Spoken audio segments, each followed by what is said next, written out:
গল্প শুনুন সঙ্গে বাপন চ্যানেলে আপনাদের স্বাগত। আজকের গল্প হুমায়ুন আহমেদের লেখা একজন কৃতদাস। কথা ছিল পারুল 9টার মধ্যেই আসবে, কিন্তু এলো না। 12টা পর্যন্ত দাঁড়িয়ে রইলাম একা একা। চোখে জল আসবার মতো কষ্ট হতে লাগলো আমার। মেয়েগুলি বড্ড খেয়ালি হয়। বাসায় এসে দেখি ছোট্ট চিরকুট লিখে ফেলে গেছে, সন্ধ্যায় 697621 নম্বরে ফোন করো, পারুল। তাদের পাশের বাড়ির ফোন, আগেও অনেকবার ব্যবহার করেছি, কিন্তু আজ তাকে ফোনে ডাকতে হবে কেন?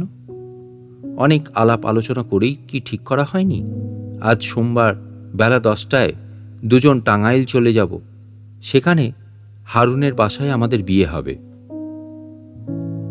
সারা দুপুর শুয়ে রইলাম। হোটেল থেকে ভাত এসেছিল, সেগুলি স্পর্শও করলাম না। ছোটবেলায় যেরকম রাগ করে ভাত না খেয়ে থেকেছি, আজও যেন রাগ করবার মতো সেরকম একটি ছেলে মানুষই ব্যাপার হয়েছে। পারুলের সঙ্গে সম্পর্ক শেষ হয়েছে, এই ভাবতে ভাবতে নিজেকে খুব তুচ্ছ ও সামান্য মনে হতে লাগলো। সন্ধ্যাবেলা টেলিফোন করবার জন্যে যখন বেরিয়েছি, তখন অভিমানে আমার ঠোঁট ফুলে রয়েছে। গ্রিন ফার্মেসির মালিক আমাকে দেখে আঁতকে উঠে বললেন, অসুখ নাকি ভাই? আমি শুকনো গলায় বললাম, একটা টেলিফোন করব। পারুল আশেপাশেই ছিল। রিনরিনে 6-7 বছর বয়সের ছেলেদের মতো গলা, যা শুনলে বুকের মধ্যে সুখের মতো ব্যথা হয়। হ্যালো, শোনো, কিন্ডারগার্টেনের মাস্টারিটি পেয়েছি। শুনতে পাচ্ছ আমার কথা? বড্ড ডিস্টার্ব হচ্ছে লাইনে। পারুলের উৎফুল্ল সতেজ গলা শুনে আমি ভয়ানক অবাক হয়ে গেলাম। তোতলাতে তোতলাতে কোনো রকমে বললাম, আজ 9টার সময় তোমার আসবার কথা ছিল। মনে আছে মনে আছে, শোনো, তারিখটা একটু পিছিয়ে দাও, এখন তো আর সেরকম এমার্জেন্সি নেই। তাছাড়া কি? তোমার ব্যবসার এখন যা অবস্থা, বিয়ে করলে দুজনকেই একবেলা খেয়ে থাকতে হবে। হড়বড় করে আরও কি কি যেন সে বলল। হাসির শব্দও শুনলাম একবার। আমি বুঝতে পারলাম পারুল আর কখনোই আমাকে বিয়ে করতে আসবে না। কাল তাকে নিয়ে ঘর সাজাবার জিনিসপত্র কিনেছি। সারা নিউ মার্কেট ঘুরে ঘুরে ক্লান্ত হয়ে সে কেনাকাটা করেছে। দোকানিকে ডবল বেডশিট দেখাতে বলে সে লজ্জায় মুখ লাল করেছে, এবং আজ সন্ধ্যাতেই খুব সহজ সুরে বলছে, তোমার ব্যবসার এখন যা অবস্থা। আঘাতটি আমার জন্যে খুব তীব্র ছিল। আমার সাহস কম, নয়তো সে রাতেই আমি বিষ খেয়ে ফেলতাম, কিংবা 3তলা থেকে রাস্তায় লাফিয়ে পড়তাম। আমি বড় অভিমানী হয়ে জন্মেছি। সে বছর আরও অনেকগুলি দুর্ঘটনা ঘটল। ইরফানের কাছে আমার 4000 টাকা জমা ছিল, সে হঠাৎ মারা গেল। রামগঞ্জে 1 ওয়াগন লবণ বুক করেছিলাম, সেই ওয়াগনটি একেবারে উধাও হয়ে গেল। পাথরকুচি সাপ্লাইয়ের কাজটায় বড় রকমের লোকসান দিলাম। ভদ্রভাবে থাকবার মতো পয়সাতেও শেষ পর্যন্ত টান পড়ল। মেয়েরা বেশ ভালো আন্দাজ করে। পারুল সত্যি সত্যি আমার ভবিষ্যৎটা দেখে ফেলেছিল। পারুলের সঙ্গে যোগাযোগ কমে গেল। আমি নিজে কখনো যেতাম না তার কাছে, তবু তার সঙ্গে মাঝে মধ্যে দেখা হয়েই যেত। হয়তো বাস স্টপে দুজনে একসঙ্গে এসে দাঁড়িয়েছি। পারুল আমাকে দেখা মাত্রই আন্তরিক সুরে বলেছে, কি আশ্চর্য তুমি, এ কি স্বাস্থ্য হয়েছে তোমার? ব্যবসাপত্র কেমন চলছে? চলছে ভালোই। ইস, বড় রোগা হয়ে গেছো তুমি, চা খাবে 1 কাপ? এসো, তোমাকে চা খাওয়াবো। দুপুরবেলা সিনেমা হলের সামনে একদিন দেখা হয়ে গেল। আমি তাকে দেখতে পাইনি এরকম একটা ভান করে রাস্তায় নেমে পড়লাম, কিন্তু সে পেছন থেকে চেঁচিয়ে ডাকলো, এই এই, সিনেমা দেখতে এসেছিলে নাকি? না। শোনো, একটা কথা শুনে যাও। কি? আমার এক বান্ধবীর ছেলের আজ জন্মদিন। প্লিজ একটা উপহার আমাকে চয়েস করে দাও, চলো আমার সাথে। পারুলকে যতবার দেখি ততবারই অবাক লাগে। 300 টাকার স্কুলমাস্টারই তাকে কেমন করে এতটা আত্মবিশ্বাসী আর অহংকারী করে তুলেছে ভেবে পাই না। ভুলেও সে আমাদের প্রসঙ্গ তোলে না। এক সোমবারে আমরা যে একটি বিয়ের দিন ঠিক করেছিলাম, তা যেন বান্ধবীর ছেলে জন্মদিনের চেয়েও অকিঞ্চিতকর ব্যাপার। তার উজ্জ্বল চোখ, দ্রুত কথা বলার ভঙ্গি স্পষ্টই বুঝিয়ে দেয় জীবন অনেক অর্থবহ ও সুরভিত হয়ে হাত বাড়িয়েছে তার দিকে। এপ্রিল মাসের 13 তারিখে পারুলের বিয়ে হয়ে গেল। নিমন্ত্রণের কার্ড পাঠিয়ে সে যে আমাকে তার আর একটি নিষ্ঠুরতার নমুনা দেখায়নি, সেই জন্যে আমি তাকে প্রায় ক্ষমা করে ফেললাম। সেদিন সন্ধ্যায় আমি একটা ভালো রেস্টুরেন্টে খেয়ে অনেক দিন পর সিনেমা দেখতে গেলাম।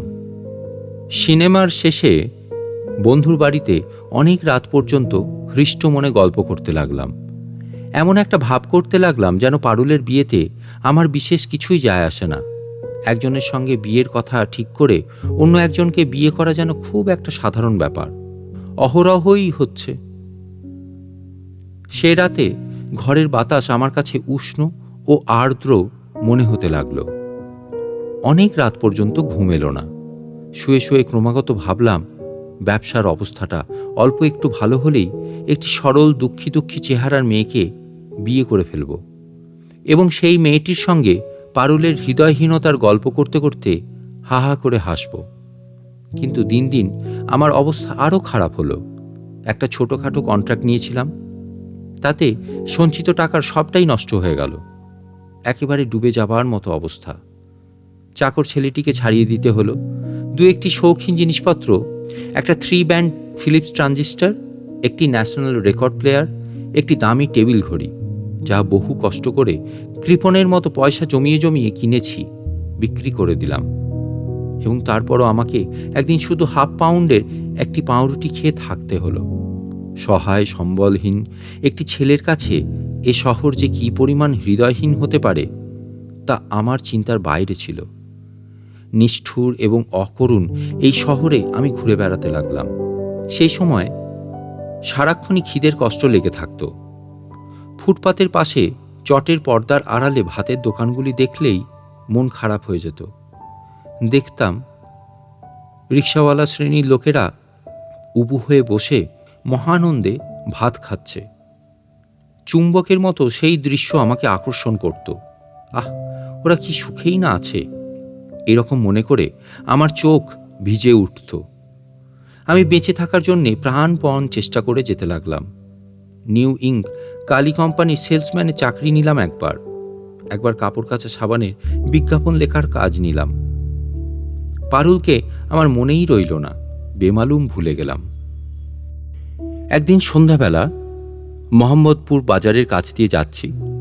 হঠাৎ দেখি পারুল, সঙ্গে ফুটফুটে একটি বাচ্চা, পায়ে লাল জুতো, মুখটি ডল পুতুলের মতো গোলগাল।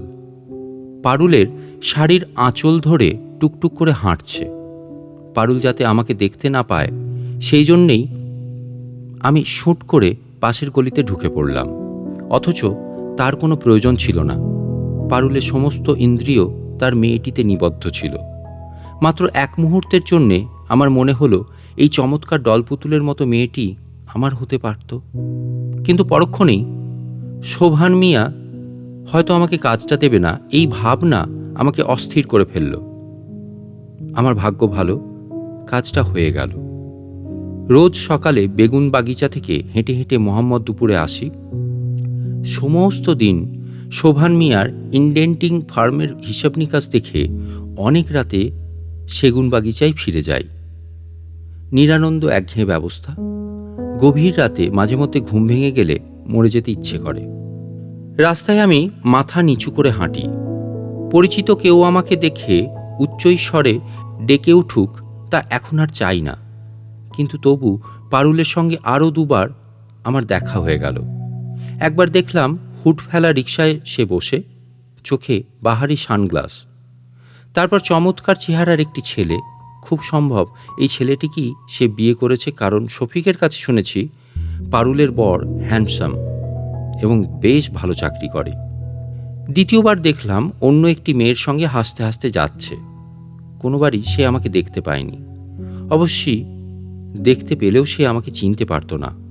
অভাব, অনাহার ও দুর্ভাবনা আমার চেহারাকে সম্পূর্ণ পাল্টে দিয়েছিল। তাছাড়া পুরনো বন্ধুদের করুণা ও কৌতূহল থেকে বাঁচবার জন্যে আমি দাড়ি রেখেছিলাম। লম্বা দাড়ি ও ভাঙা চোয়ালি আমার পরিচয়কে গোপন রাখবার জন্য যথেষ্ট ছিল। তবু আমি হাত দুলিয়ে অন্যরকম ভঙ্গিতে হাঁটা অভ্যাস করলাম, যার জন্যে শফিক, যার সঙ্গে এক বিছানায় অনেক দিন ঘুমিয়েছি, পর্যন্ত আমাকে চিনতে পারেনি। চেহারা পরিচিত মনে হলে মানুষ যেরকম পিটপিট করে দু একবার তাকায়, তাও সে তাকায়নি। আমি নিশ্চিত পারুলের সঙ্গে কোনো একদিন চোখাচোখি হবেই, এবং সেও চিনতে না পেরে শফিকের মতো ব্যস্ত ভঙ্গিতে চলে যাবে। কিন্তু পারুল একদিন আমাকে এক পলকে চিনে ফেলল। আমাকে দেখে সে হতভম্ব হয়ে দাঁড়িয়ে পড়ল। দু এক মুহূর্ত সে কোনো কথা বলতে পারল না। আমি খুব স্বাভাবিক গলায় বললাম, ভালো আছো পারুল? অনেক দিন পরে দেখা। আমার খুব একটা জরুরি কাজ আছে, যাই তাহলে, কেমন? পারুল আশ্চর্য ও দুঃখিত চোখে তাকিয়ে রইল আমার দিকে। আমি যখন চলে যাবার জন্যে পা বাড়িয়েছি, তখন সে কথা বলল, তোমার এমন অবস্থা হয়েছে?